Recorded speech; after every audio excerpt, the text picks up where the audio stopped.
We just spent this past weekend camping with the Snow Peak Fubi, and I have to say, this has been such an awesome shelter to stay inside of. I can't wait to show you what this thing is all about. Let's go take a look. So heading inside the Fubi, as you can see, we set this thing up as a 2-room. So to the left, we have the Fubi inner tent, and to the right, we have our Amenity Dome small, and that's where Emmett was staying in. And I think as an option for families, this is a really cool way to do it, because having the Amenity Dome in here gives you a little bit of extra space, surprisingly. Now, they did design this one to be used with 2 inner tents as well. Both the inner tent and the Amenity Dome happen to be right around the same width, so the sleeping space is fairly similar, but you get a little bit of extra length on the inner tent that comes with the Fubi. As for our main living space, I don't think I could ask for any more. I mean, I have a full 180-degree view outside of these windows here, and with the skylight on top.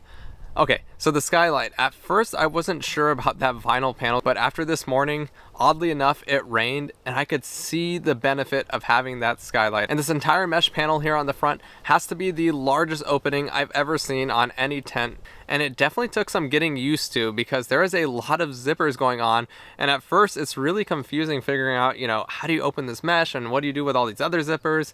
But it all makes sense once you play around with it a couple times. And speaking of the front awning, this thing is actually really cool, because you can configure this awning as like a little mini tarp. You can roll it back and just have it as your classic awning. You can also have the sides draped down, which was a great configuration for if you want to block out extra sun, or if you want to keep out the rain from entering and have that front window open. So something else to note is it doesn't come with the awning poles, but it does come with the ropes to stake everything down.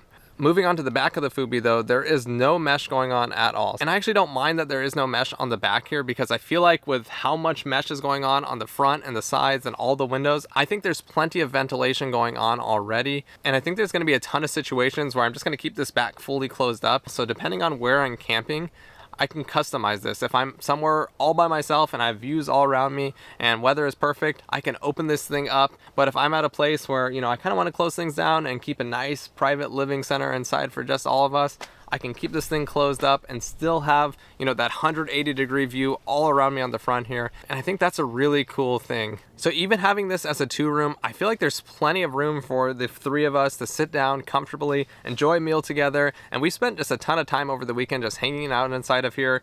And I've never once felt like it was too crammed the way we have it set up. So we have 2 of the luxury low chairs. We have the bench over there. So yeah, I'd say for a family of 4, or like the 3 of us in our case, it's honestly plenty spacious depending on how you set up your cooking setup. So in the back of the Fubi, we have our Dometic refrigerator. This is plugged into our battery system that's on the floor down there. So inside the inner tent of the Fubi, you have room for 1 double-sized mattress.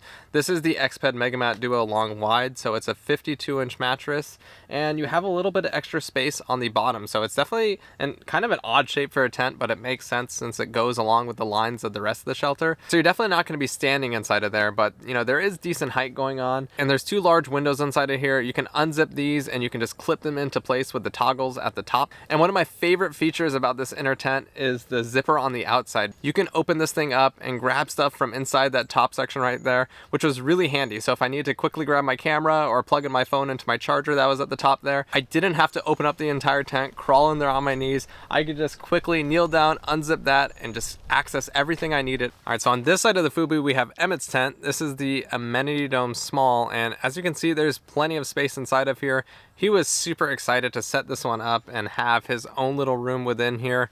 And you could definitely fit 2 kids in here as well.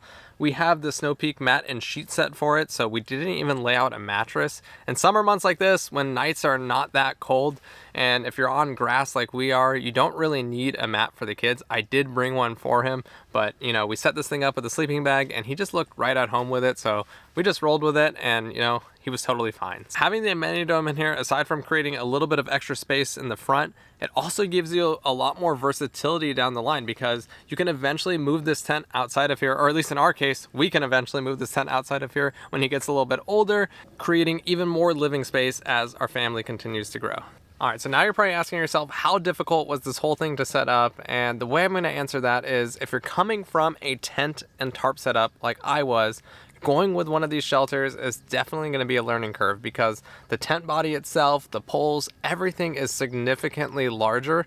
I will say while a tent and tarp can easily be set up by one person, going with a shelter, I'd say it's advisable to have two people lifting up these larger sections and inserting them. You can risk bending the poles and damaging the fabric. So I highly suggest, with these shelters, have somebody else lift up the poles as you're trying to insert things. With two people setting up this shelter, it honestly wasn't bad at all. All right, well, that's pretty much going to wrap it up for the tour today. And full disclosure, Snow Peak did send us the Fubi, but we were under no obligations to say anything good about it. All opinions were, of course, my own. And you know what? I absolutely love this thing. Let me know down in the comments what you all think of the Fubi. I'd love to hear your thoughts on it as well. And I really do hope you like it because I really want to feature this one more and more on the channel and take it out with my family. I think it's a great option, especially as our family continues to grow. And speaking of family, I don't even know where mine is right now. They went out hiking when I started this video and it's been like an hour or so, so I better go and find them. As always, thank you all so much for watching and we'll catch you in the next one. Gross, I think a bird just pooped on our skylight.